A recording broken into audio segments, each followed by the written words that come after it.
Dr. J, as we've seen in your patient testimonials today, you've treated a lot of patients for a lot of different conditions, but you've also treated yourself. Can you explain? Sure, absolutely. As many of you know, I'm an interventional radiologist, and about 9 months ago, I had an unexpected accident on my mountain bike in which I basically got bruised up, broke 5 ribs, collapsed my left lung, and had a mild concussion. And about 7 weeks from that point of injury, I had a pretty much a bucket list trip planned to northern Italy to go hike and mountain bike and do some mountaineering in the Dolomite Mountains.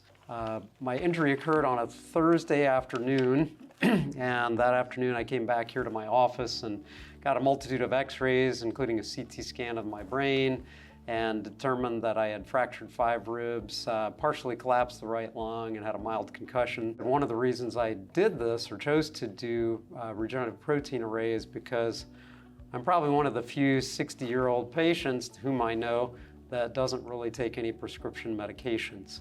And I know that anti-inflammatory medications help people feel better, but they don't really allow the body to heal very well.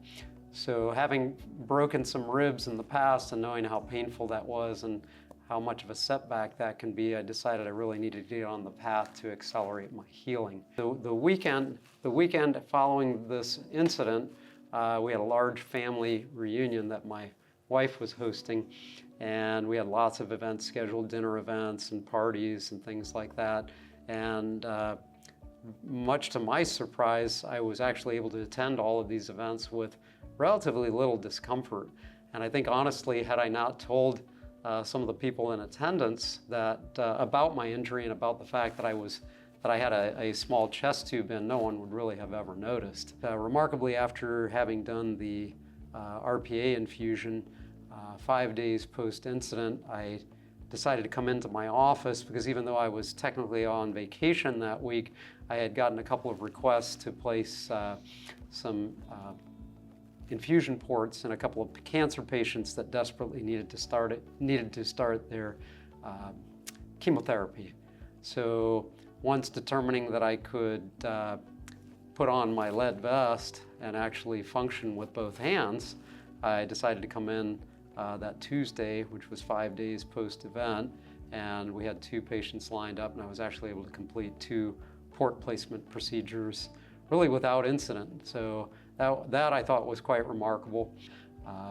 So I think without the benefit of the placental proteins and what I call the cytokine storm, or the profound cytokine effect associated with the RPA, I probably would not have been able to participate in several of those events.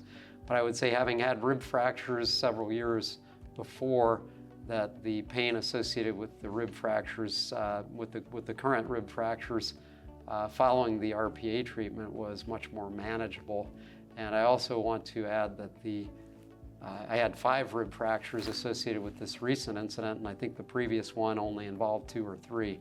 So I think that receiving the systemic RPA therapy was a tremendous help to me personally in allowing me to continue to function at a very high level, come back to work, and do the things that I needed to do without interruption.